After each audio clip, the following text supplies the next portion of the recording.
Hello, and welcome to our next podcast of the Talking Psych podcast of the DSEP in association with the DSEP Northern Applied Hub and the Carnegie Exchange initiative through the Carnegie School of Sport.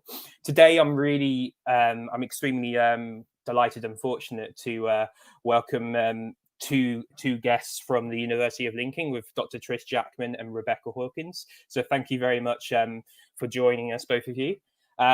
Just to kick things off, before we got started, I was speaking to Rebecca about a bit of how things are going within lockdown. So I guess just to broadly begin, how are things going within lockdown with both of you? How are things with the University of Lincoln over there?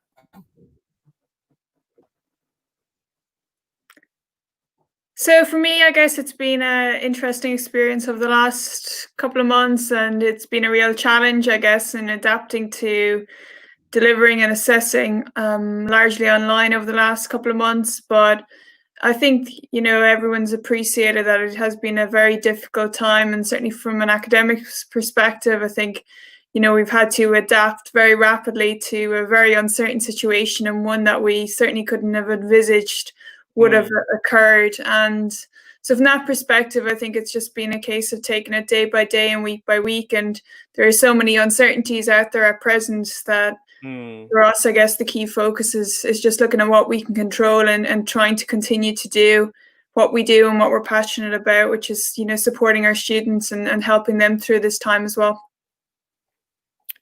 No, absolutely. And so it's very much there what I picked up, just so controlling on what we can in the short term. Have you found it quite difficult with navigating the uncertainties? Has there been quite I think this is quite a straightforward question I'm probably asking, but how has it been navigating these uncertainties, I guess, between obviously all of your teaching commitments and research commitments and so on and so forth?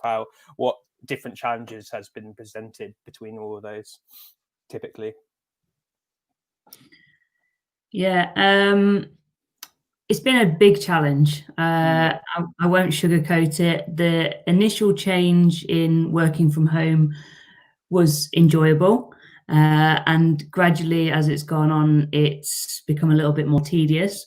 But the early stages I found quite straightforward in there was so much going on. We were supporting students, we were, starting to mark work, and that really structured my days and got me through. And because there was just that demand of, okay, the teaching load is there, the marking load is there.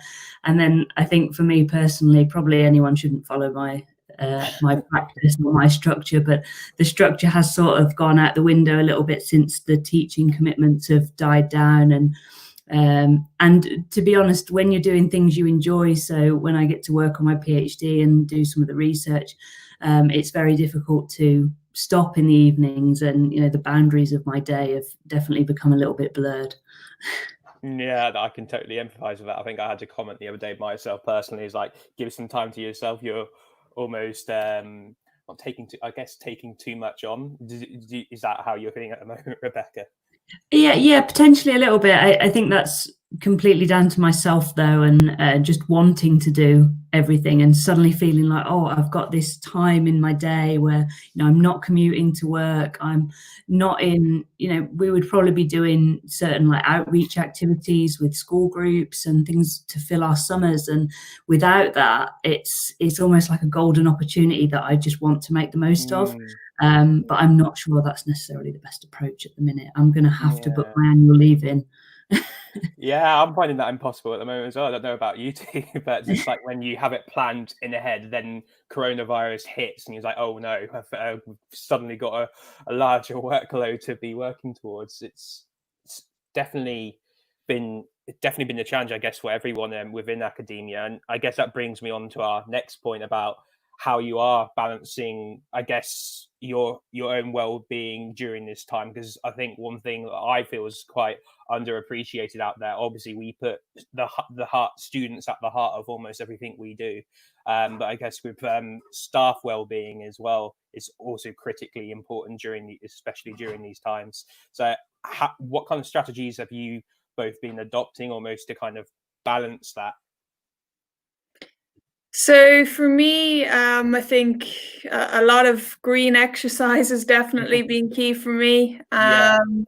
So from my perspective, I think I've been quite used to, I suppose, over the last number of years since I've moved to the UK, I was still traveling back and forth to Ireland to play camogie, and from that perspective, I've actually got quite used to knowing how to I wouldn't say I've cracked the code, but learned how to manage being quite isolated despite playing a team sport, for example. So for me, it's Mm, almost like I've been able to develop a lot of the coping strategies along the way, that have helped. But definitely, I think, for me, getting out, exercising, and that has also helped to kind of structure my days as well. I think going for a walk in the evening is kind of my time to say, right, that's my boundary then, and or other things would be kind of just reaching out and touching base with people. I think I'm mm, conscious I'm home alone, as it were, and people have suddenly, they start to reach out a bit more, and that. So I think, I've been quite lucky, but I think the social support is a big one. So, mm, and I guess we'll probably touch on it later. So some of my work is around supporting postgraduate researchers at present, and we've looked at some of the data suggests that there are some definite challenges there for students, and I think one of the key things that is coming through is the importance of peer networks and social support in terms of having that sense of belonging despite the fact that we're not physically there. It's how do you create mm. that virtual sense of belonging, as it were. Yeah, that's fascinating, and we will definitely touch on that later. So, but yeah, that definitely resonates a lot with me. A lot of what you just said. With yourself, Rebecca, as well. How obviously we spoke about your routines, and obviously enjoyment with the PhD also significantly helps as well. But with managing, I guess, your own time and well-being, what kind of strategies do you put forward yourself, also as a PhD student and a member of staff as well? I mean, I wish I could say I was doing as much exercise as Trish. I'm certainly doing some. I'm trying to keep to a good routine. I do try to get up early, exercise in the morning, and set myself up for the day. Other strategies, I think, I mean, I'm aware of it. Whether or not I do it to a great extent is trying to set some downtime. And I think now, I mean, when I talk about teaching finishing, that's pretty much been wrapped up maybe last week. So I'm now looking to, okay, let's book that annual leave in. Let's have those set times to have something to look forward to more than anything. Because I think for a lot of people, they're quite that is quite limited at the minute. So what are you looking forward to? I do live up in Newark, which is away from Oh, back fantastic! home for me. Yeah. So I'm from Suffolk originally, which is where all my family are. So I am away from my family and friends. Haven't obviously seen them for an extended period of time now. So I think, having something in place to look forward to, even if that is just a week off or some time away or a bit of freedom to do, maybe a little bit more with my days. I think that's going to be key for me in the next couple of months. Oh, fantastic. Absolutely. A theme I'm noticing with a lot of academics is that August, I think typically is anyway, but is the month where almost people are like, oh, I need to catch up. It's like that whole month is taken off completely to catch up with the days and the almost allocation they're given. All right, that's excellent. That's really good insight. So I guess onto our next topic, and I think this would be especially valuable, I guess, with both of you at different parts of your journey within academia.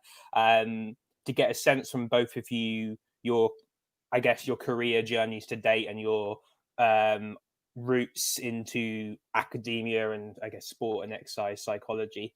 For our viewers, a lot of them aspiring sport and exercise psychologists, some of them who are current sport and exercise psychologists, researchers, and so on. I think it'd be really interesting to hear, if you don't mind sharing your own journeys so far, if that's okay.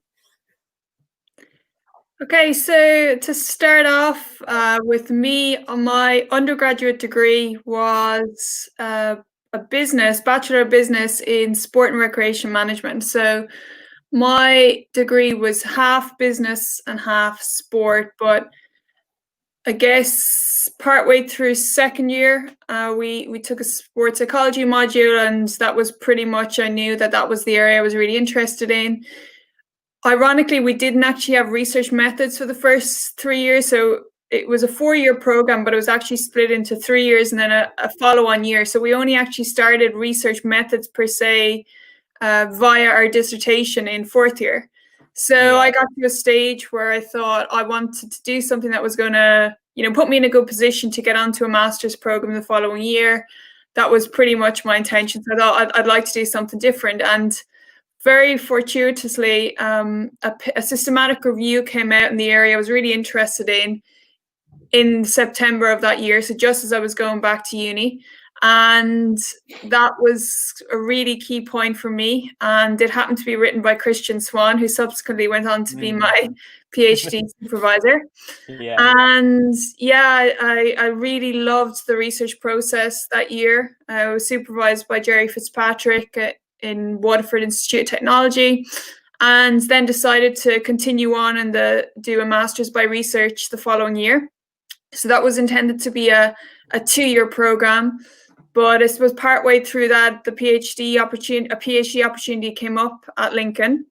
And despite the fact I was only partway through, Jerry gave me some encouragement and said it might be a good one to go for, and try and get as much of your master's done as you can before that. And so between it all, anyway, I went for the interview, and I still remember coming across the bridge and thinking, oh, do I really want this? And then I got in there and I was like, I really want this. So it was great, and I managed to get the studentship. I remember being at the airport and getting the call to say, you're in a good position here, and we'd like to offer it to you. And that was it, really. That September, I took off over to the UK, over to Lincoln. I'd never lived away from home.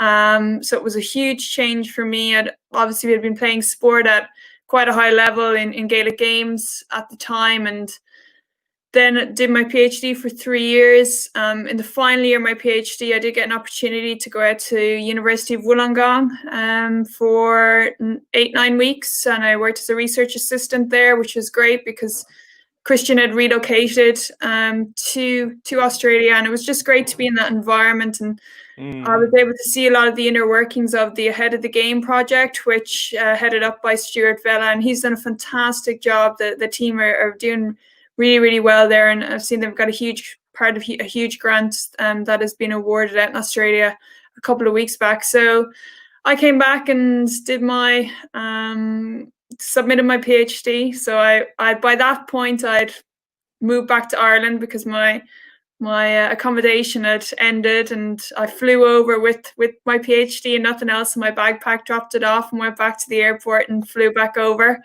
So very unusual feeling, I can tell you. It's not like submitting your undergrad thesis where you have lots of friends around and all of that.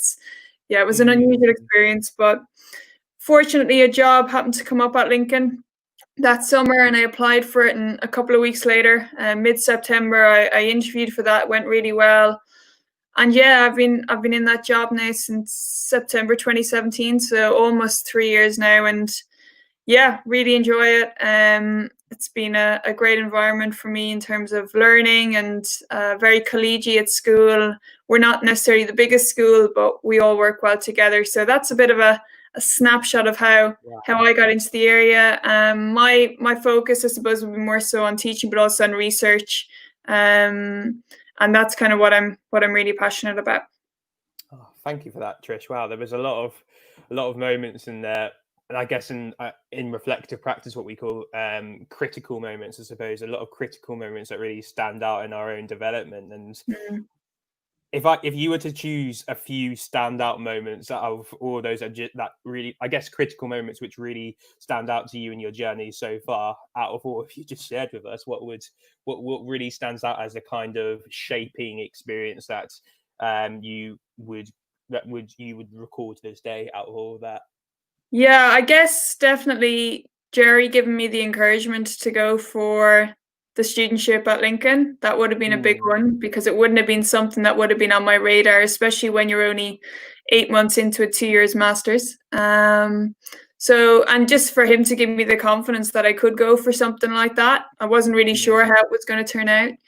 And I would just say generally Christian support throughout my PhD, but to give me the opportunity to go out to Australia as well.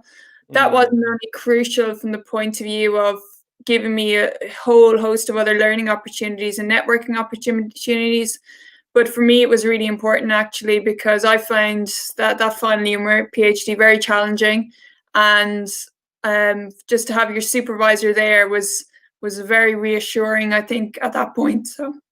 And that's really interesting, because I find it quite common, I guess, with a lot of people's experience I listen to about the kind of importance of it's not the right term, but significant role models and allies within our journeys who really inspire us to take the next step or to be interested in the topic, and so on and so forth. I will ask the same question to you, Rebecca, but I guess before we move on to Rebecca's journey, Trish, on reflection to a younger this is a question we ask in every podcast, so it's a fan favorite, obviously. On reflection, what advice would you give to a younger version of yourself starting off? So I think there are probably different points, I would say, at different stages in the journey. I think one overarching one, though, for me in my PhD and in work would be to really make your mental health and self-care a priority. And that's definitely not something that I've mastered or come close to, but for me, I think that's really important. Being bluntly honest, I had a very challenging time, I would say, at different stages, especially when I was trying to do a PhD, to try perform at a very high level in sport, and trying to do that in 2 different countries. So trying to navigate all of that, it was very demanding and isn't something I would advise to anybody really, looking back on it. But I think those things are really important to prioritize that. I think from an academic perspective, it's not trying to feel like you have to do everything at once or you need to do everything as quickly as you can. And learning to say no would definitely be an important thing. I think recognizing that saying yes to one thing is you're potentially saying no to another, and just recognizing which things you should say yes to, I think, and within all of that, recognizing that everyone has their limits as well in terms of what they can actually do. Thank you for that. I definitely know plenty of people who could resonate with your experiences you've just shared. So thank you very much, Trish. Rebecca, I guess we spoke a little bit before, but with your route and personal journey into academia and sport and exercise psychology so far, if you don't mind sharing, I guess, your own experiences and story to this day. Yeah, certainly. I'm sad to say, though, that my story so far involves far less travel than trips. But I'm hoping maybe there's some trips in there sooner or later. The furthest I've ventured is Birmingham so far. No, but I have been in Lincoln for 10 years now, because my entire journey is based there. So I did my undergraduate degree in sport and exercise science.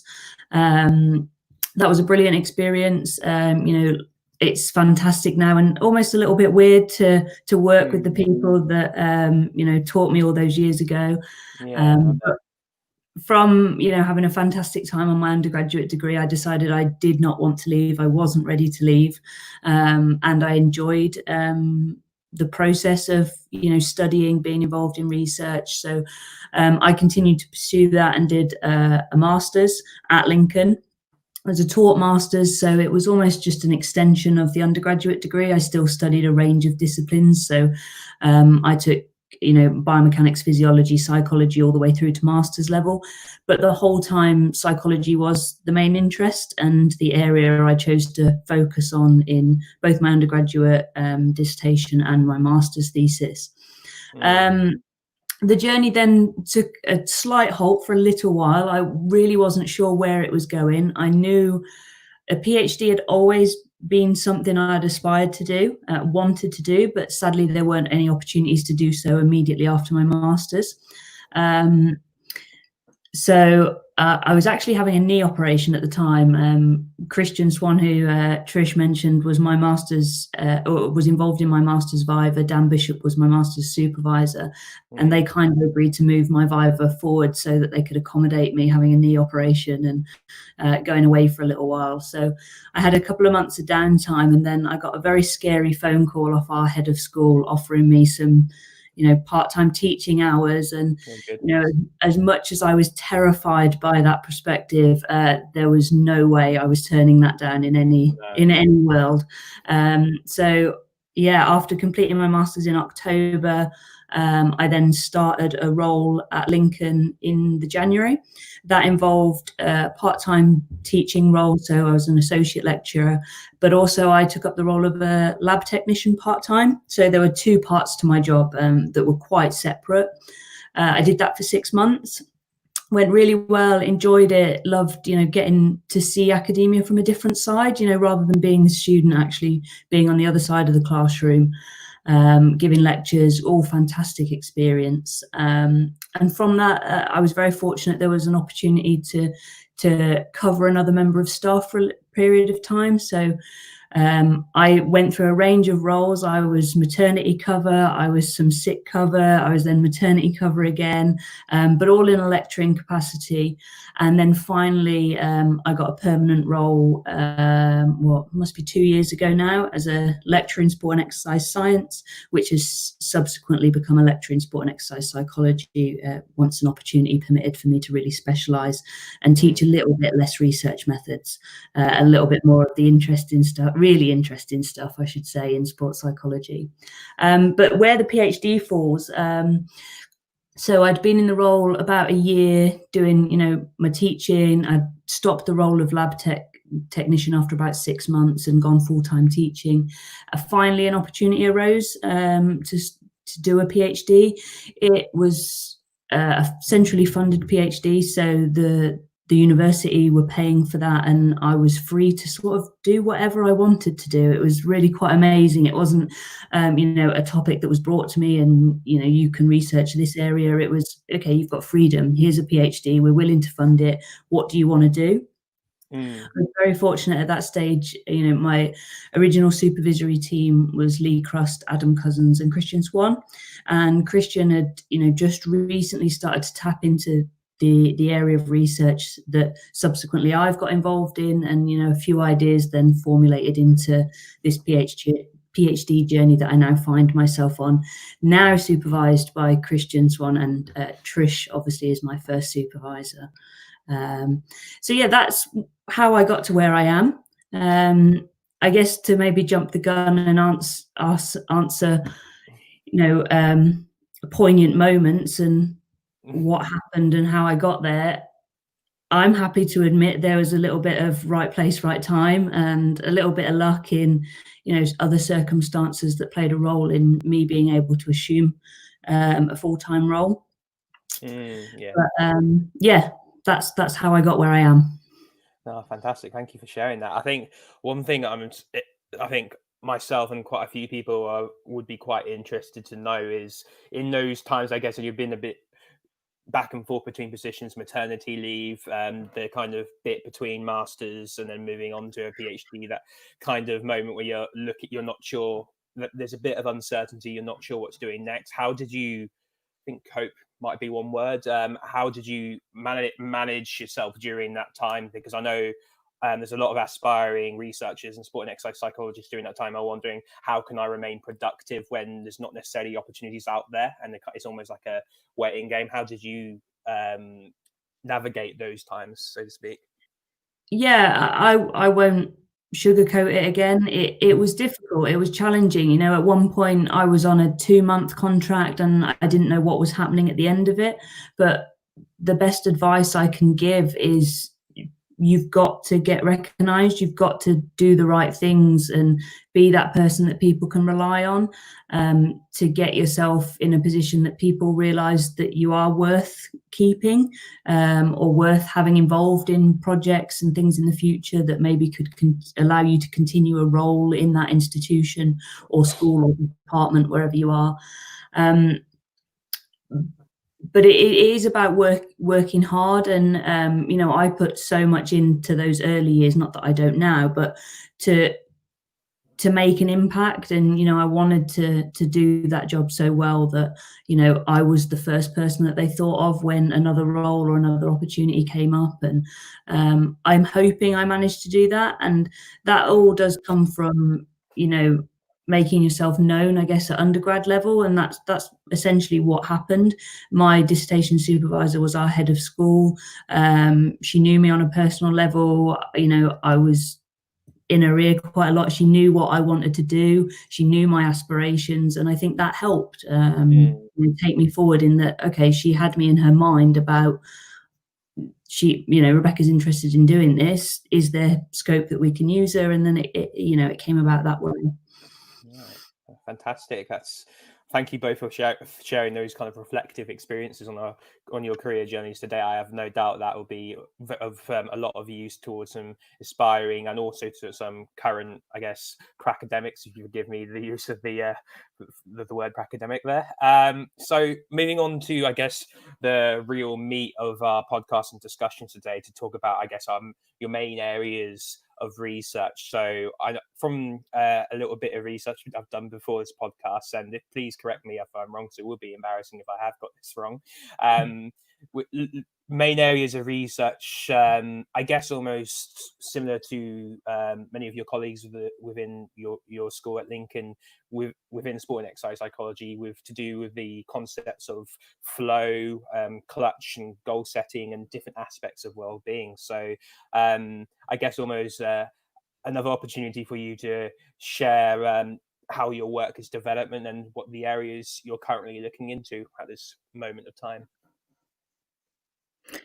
Yeah, so I guess in many ways, I think a lot of our work is focused on three areas. It's around performance, pleasure, and health. And we kind of look at that across a number of different contexts. I suppose for me personally, I would see myself as being really interested in learning about optimal experience. So how can we help people to have more positive, rewarding, and pleasant experiences in sport? But more so now in exercise, I think a lot of my focus is on that area and understanding how we can help people to do that. So for me, it was my interest initially was in the area of flow, and that goes right back to my undergraduate degree. And yeah, I was in a position to do my undergraduate dissertation, my master's, and my PhD in that area.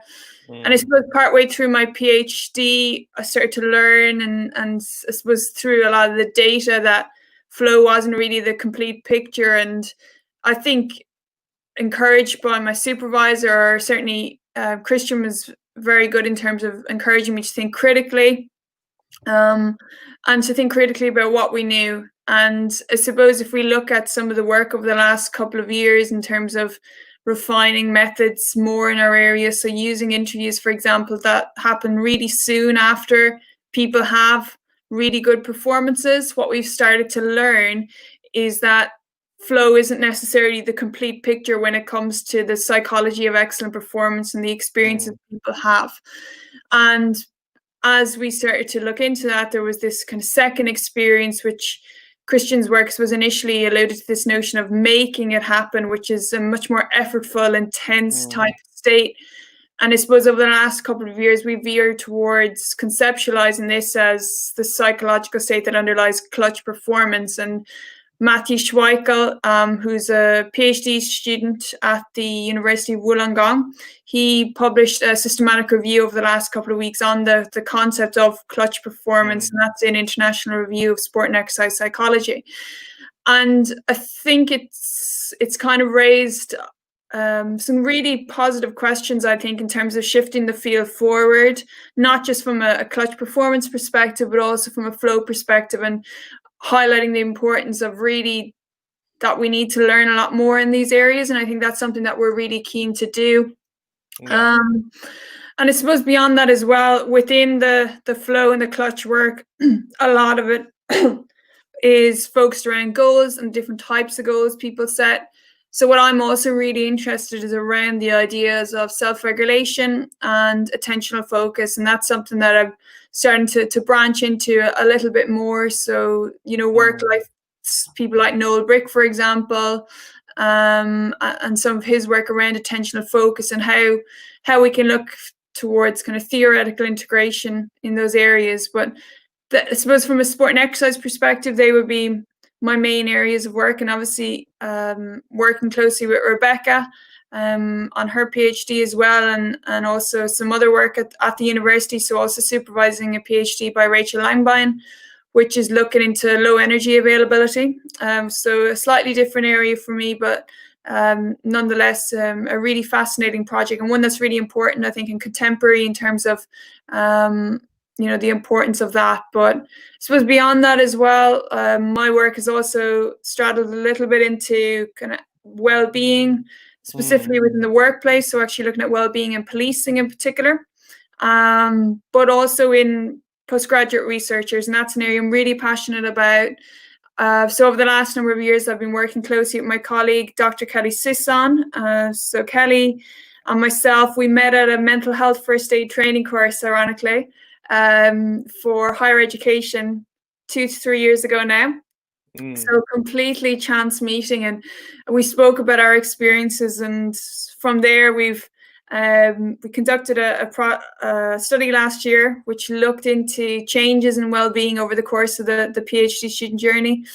And what we're really interested in is how we can help students to avoid the reduced mental health which can often occur during the PhD journey, and how we can help students to navigate that at an early point, as opposed to, you know, trying to rectify issues when they do arise. So that's a really important area of work, and we'll be continuing that over the next couple of years. But that just gives you a bit of an overview of some of the research areas that I'm involved in. Wow, that's there's definitely a few nuggets I want to delve into a little bit. And I think thinking about people quite early on, either early on in their career, undergraduates and masters and so on, moving on to or being introduced to I guess flow research for the first time. We are going a bit back on ourselves a little bit. So with flow research, if you don't mind kind of speaking about the introducing the topic a bit further and its importance of it, and kind of without too much of a historical background, but kind of how it's kind of first emerged into sport and exercise psychology. Yeah, so if we actually go right back to the very beginning of flow, and it's a concept that was developed in 1970s by a Hungarian psychologist called Mihaly Csikszentmihalyi. And he developed this notion of flow from observations of artists at work. So he's watching these artists, and they would paint for hours and hours on end, and there was little or no fame or fortune for them, but yet it was the thing that gave them the most meaning and pleasure in their lives. And he wanted to understand why it was that, despite the fact that we're getting very little money for this, why were they so interested? Why were they so absorbed? And why were they so motivated? So he started to interview artists, rock climbers, dancers, surgeons, and he continued to find similar types of experiences. And the words that some of the participants used was the idea of flow, and the idea of the body and the mind were almost flowing as one. And I suppose that idea started to develop more so in mainstream psychology, education, and so on in the 1980s. And then the first published work on flow started to come about in the 1990s. So Susan Jackson would have conducted a lot of the early work. So some of the big papers in the field would have been published in the 1990s. And I suppose flow itself is defined as an intrinsically rewarding psychological state in which people feel kind of a sense of control. They feel totally absorbed in what they're doing, almost as though you're on autopilot and you're able to perform in an effortless, automatic manner. And it's a really enjoyable experience. And these experiences tend to happen when you're challenged a little bit above normal, but you still believe you have the skills to cope with that. Mm. So if we look at flow, and I suppose it's an area that's been developed almost 30 years of work now in sport and exercise. Despite the fact that we thought we knew a huge amount about it, I suppose over the last 5 years, as we've used more advanced methods to explore this, what we've started to identify is that, as I said earlier, flow isn't necessarily the complete picture. Maybe we've been kind of blurring multiple states into one state, and I think over the last years we've started to challenge some of those ideas, and I think we're still at an early stage, and ultimately our goal is to facilitate the field to move forward in that respect. And why I'm really interested in it is, I suppose initially my interest was about performance, and that, well, if people perform well in flow, and that's linked to better performance, well, why don't we just try and help people to be able to experience that, because that's going to have benefits. But I suppose there's so many other benefits that we know. So in terms of, it's linked to better self-esteem and self-concept, for example, enhances future motivation. So people are more likely to want to come back and participate in an activity if they have these experiences more frequently. So from that perspective, it could be beneficial from the point of view of, we look at a lot of youth sports, for example, a lot of people that drop out. How could we create environments that might facilitate these experiences? Might that actually help us to reduce the amount of dropout? Would it encourage people to keep coming back more and more?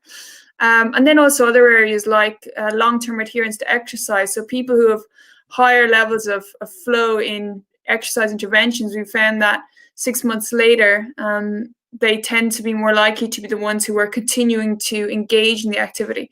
So from that perspective, I think there are a whole host of benefits, right from performance to psychological benefits, that they're the things I'm really interested and passionate about understanding, I guess. So if we can help people to have these experiences more frequently and consistently, can we in turn bring about some really desirable outcomes for athletes and exercises of all levels and ages? Yeah, no, thank you for that, Trish. And before, I guess we'll touch on flow a little bit with Rebecca and her research a bit further. But just before we do, we were obviously talking about your recent work as well. You're doing in well-being. So I believe with the police, so working with the police and obviously working with students.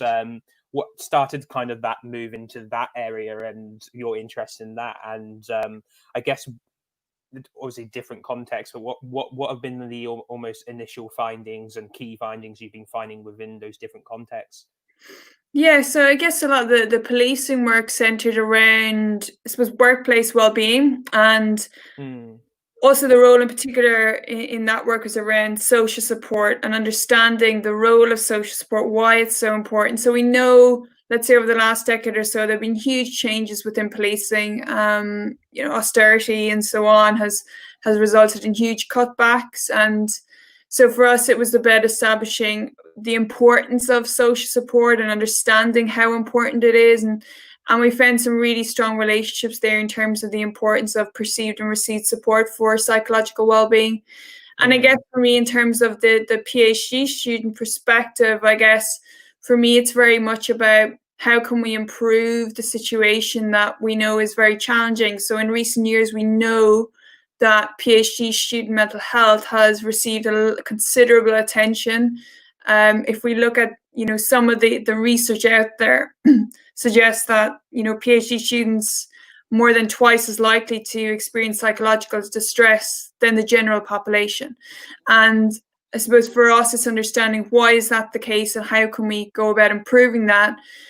But also, I guess for me, it's also learning about how we can support students better as well. So in a supervisory capacity or as in an advisory capacity, even if you're not in a supervisory role. So for me, it's definitely about learning how can we develop the evidence base to then in turn be able to inform the development of stronger recommendations to improve well-being, both in the policing and also in the postgraduate research communities. Absolutely, that's especially with the policing. That's definitely also with what's going on in the world at the moment, something that's be very important and very contemporary. And with the PhD as well, myself being a PhD student and my fellow colleagues within the School of Sport here at Leeds Beckett, that kind of research is definitely something that would help the likes of us, and we'd definitely be really intrigued to see what comes out and produced with that. So Rebecca, I guess if you don't mind sharing a bit about, I guess, what your PhD research is based on, and adding upon what with flow, what Trish has been talking about, and I guess your research into goal types as well. Yeah, so I guess I come in at one of the early stages that Trish mentioned. You know, my area of goal types and goal setting does stem from flow research.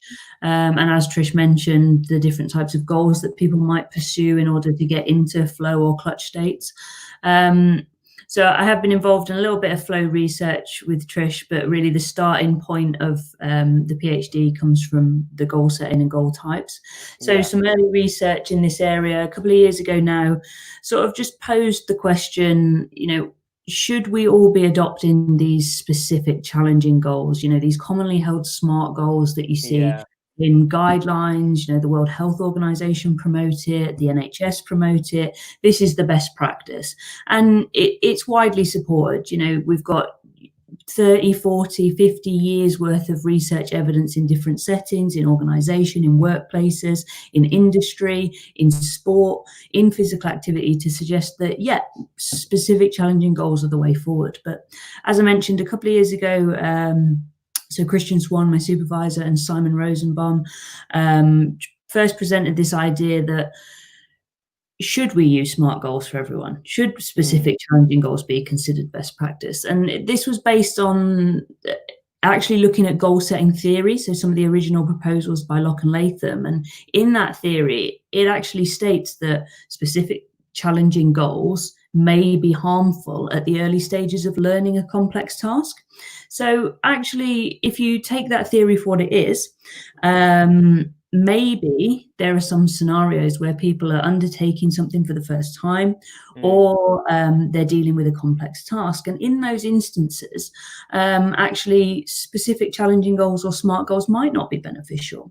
So those authors go on to make the case that, well, is physical activity complex? You know, if you look at some of the definitions of task complexity and how it's, you know, categorized, there are different aspects. So coordinating complexity, component complexity, dynamic complexity, and all of those factors require individuals to, you know, attend to a lot of information in one go. And they argue that at the early stages of learning to be physically active, you could consider it a complex task. It is difficult for somebody to manage different expectations, to prioritize becoming physically active, you know, to organize, schedule, and continue, you know, change your motivation patterns, your confidence to attain those physical activity goals. So on that basis, the research area has started to explore these different goal types. Namely the introduction of open goals, so what Trish briefly mentioned as a potential mechanism for getting into flow states. An open goal, just for those maybe unfamiliar, would be something like saying, just see how well you can do, or see how far you can go today. So very, very open-ended. It's not based on, you know, a set numerical value. It's very difficult to measure, so it doesn't attend to those SMART principles that we're so used to seeing. So my first study of the PhD really took to examine that at another level. So I had different conditions. I was looking at a specific goal condition, an open goal condition. I also included the idea of do your best goals. So these are really, really common in goal setting research. They're widely employed as a control group, but I think recent evidence and some historical evidence actually has also proven that there are different motivational qualities arising from do your best goals. So I included that as well, and a control goal. And really the purpose is just to explore differences among those goal types. But I wanted to take it a step further because that research had already been done to a certain extent. So I wanted to actually tap into that idea of task complexity and, okay, well, let's look at insufficiently active participants then. If we're saying for the early stages of learning to be physically active, that physical activity might be a complex task, we need to focus on those individuals. So yeah, I've started out comparing active, insufficiently active participants, and this first study has thrown up some really, really interesting findings. And it's led me to now research in areas such as affect, so pleasure, displeasure arising from the activities, enjoyment in the activity, and some of the, the psychological outcomes associated with pursuing those different goal types. And that's going to be the direction that the PhD continues on. In a nutshell. You've answered my next question. That was going to be, unless there's anything to add on top of that with, I guess for both of you, your future directions with your research, or where I guess the literature bases in the future should be guided in the future. I start with you, Rebecca. You were touching on a little bit on that, but with your research, where do you feel the field needs to move towards, or I guess your research move towards? Yeah, it's really exciting at this stage because it's quite a new area that we're pursuing. There's a group of researchers, us at Lincoln, there's Christian at Southern Cross and University of Wollongong, where he was previously at. There are researchers sort of getting into this area, and we're all taking some different avenues at the moment, but there are so many that could be pursued at this point. I think for me, though, the really important thing is, well, you've established there are some differences in your first study. Why is that? Exploring what's happening. Why is it that people who have different levels of physical activity, why is it that they might respond differently to different goal types, and what is the reason that the complexity of the task might influence that outcome? If we're going right back to the original theory where it says complex tasks might not be suitable for SMART goals or specific challenging goals, why is that? What happens in that performance or that task or that challenge? What is it about that? And maybe potentially what mechanisms are involved. So that's certainly the next route I'm pursuing, but also there are so many other avenues to tap into, and I'm sure you find this yourself, Richard, with which route do you go down and which one do you pursue, and you don't want to end up being the rabbit that goes down too many different holes and can't get back out. Well, no, I definitely sympathise, because my PhD is looking into psychological well-being within organisations. So I at the beginning, I'm at the start, especially if you're outlining there, just like, where do I start? Okay, that's what the literature is saying. So yeah, I can definitely sympathise there. And if there's anything you want to add on top of that, Trish, with your research areas, or where you, with your research, and I guess with your school's research, where I guess the field of sport and exercise psychology needs to move towards, or should continue going towards. So anything you wanted to add? Yeah, so I guess in my area, what I'm particularly interested in, I suppose, will be useful from an applied perspective, and there's a study I'm trying to undertake at present, is look into strategies people use to manage and prolong flow clutch performance states. So that's what I'm doing at the minute. So I've started that study recently, trying to conduct what are called event-focused interviews. So soon after people have these experiences, try to interview them as soon as possible. So within a day, if we can get on the same day, that's fantastic. Within a couple of days is great, just to enhance the recall, because what we're really interested in is delving into the inner workings, essentially, of how you manage these experiences. And there are things that, over time, our memory isn't as good. So that's what I'm trying to do at the minute. The reason being is that, yes, if people can get into these experiences, that's fantastic. But we also need to understand more about how you can manage them. How can you prolong them, for example? How can you maximize them? Do you want to transition between states at different points, and so on? So I think very much only at the start of that journey. And I guess moving forward as well will be trying to develop a better understanding of from an explanatory perspective as to how experiences like flow occur. So that will take time, and looking at experimental studies obviously we're not going to be in a lab for a little bit of time, so that'll be something hopefully over the next couple of years to be part of. But I think in terms of from a flow or from that area of research, I think, you know, two areas will be around explanation and developing a more robust understanding of how these states occur, and also the second thing will be around how can we actually prolong them. And then from the point of view of the mental health in PGRs, I think for me the work that, you know, I'm moving on to in the next year or so will center around transition and the transition to the doctoral journey. And the project that we're actually doing will be looking at taking steps to develop an evidence base, to develop induction packages that will actually help students to navigate the challenges more capably, and prevent them from experiencing poor mental health along the way as well. So that's the key focus, as opposed to developing interventions that might come into play later on in the journey or might remediate deficits. I suppose it's more of a proactive approach for early intervention work to equip students more capably to deal with the challenges that will arise. Fantastic. Thank you again, both of you, for sharing that in-depth insight into both of your research. Coming towards, I guess, our last few questions. I guess firstly, we can't go a podcast without mentioning the current circumstances and everything.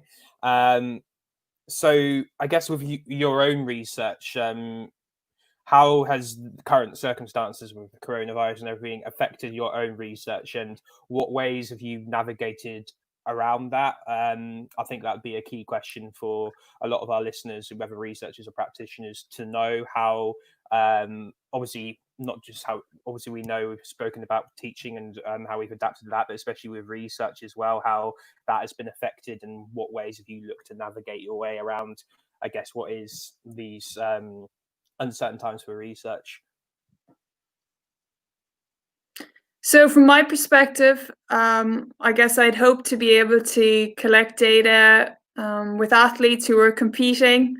So that's not going to happen, and be able to access, for example, you know, times of races or whatever it may be to recruit. But so I suppose it's just a case of adapting a little bit and looking at alternative approaches in that instance to sample. And I guess it's also using this time that, yes, you mightn't be able to go out and collect all of the data you would have liked, or to run some of the lab studies you had intended to, but how can you make use of this time right now? What are some of the things you could do? Is that, you know, starting to write down a couple of pages of a manuscript you're going to put together in time? Is it just writing out some ideas of studies you might conduct?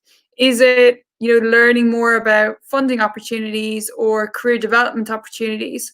So it's a case of, you know, accepting that at the moment you mightn't be able to do what you'd hoped or planned for, but what other alternatives are there for you to develop as a researcher, for you to develop as from a teaching perspective? So, you know, I know we've set up a Teams chat where we post in some teaching resources or ideas people are talking about. So it's just looking at the situation and identifying ways that you can make the most of it, in essence. And I think that's probably a key thing at present, and identifying some areas that maybe you haven't had an opportunity to give as much attention to in terms of your personal development. Can you take steps towards that, or maybe thinking more long term, and where do you want to get your research, and what steps could you take in the next couple of months to be able to do that? But I think it has certainly been a challenging time, because, you know, it's not only the fact that you're trying to make the most of time now when, you know, we've come off a pretty relentless 10, 12 weeks in terms of, from a teaching perspective, having to radically change how we approach our work, how we support students, and so on.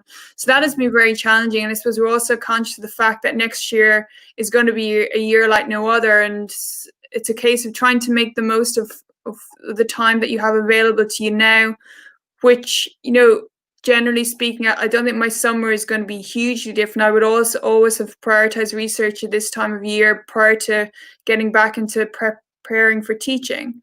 But it's a case of just learning what are the other avenues for your own personal growth and development, and how can you tap into those at present. Fantastic. And on top of that, Rebecca, have you got any extra thoughts to add on that? No, not really. I completely agree with everything that Trish has said. Personally, I was quite fortunate in that I already had my next data set to work with, but thinking ahead to my next study, I'm going to have to make some adaptations in terms of what I'm thinking and how feasible it is. But similar to what Trish has said, it's focusing on what you can do and what you can control. And there's always the field we work in, this area, there's always something you can be doing, whether that's, a bit of writing here, a workshop, a course that can help you develop certain skills as a researcher. There's always slightly abstract things you can do that, yes, maybe they're not contributing directly to the thing that's most important and most central to your role, but they will have an impact, and it's doing all those different things. So I know I mentioned to you briefly before, Richard, that it's probably the time to start writing chapters of the PhD and thinking about that. Yeah, so thinking about things, maybe don't involve data collection, but things you can certainly be getting on with still. We can't avoid things forever, can we, as PhD students? Got to get down writing at some point. Well, I think we're heading towards the end, but I just want to say firstly, thank you so much for, I guess for me as well, and I suppose many others who will be listening, this has been a very insightful and valuable discussions and I guess reflections that you've been sharing on your own journeys and experience to date within research, and I guess from a professional and personal perspective as well. So thank you very much, Trish and Rebecca, for joining the DCEP Northern Applied Hub. And for all the listeners, just for my little conclusion as the host, we were having a biannual event in October, but for those of you who are unaware, we've unfortunately, with the current circumstances, had to cancel. But we are looking into various ways of, as a lot of things are nowadays, going online and going virtual. We have a few things on our YouTube channels. If you to type in DCEP Northern Applied Hub for aspiring practitioners and current trainee practitioners as well as our various previous podcasts on Spotify and iTunes, as well as this podcast. We will be keeping you updated with further professional opportunities. So feel free to follow us on Twitter and Instagram, and we'll be keeping you posted on any further activities. So thank you again, Trish and Rebecca, for joining us on the podcast. And to everyone listening, we shall see you next time.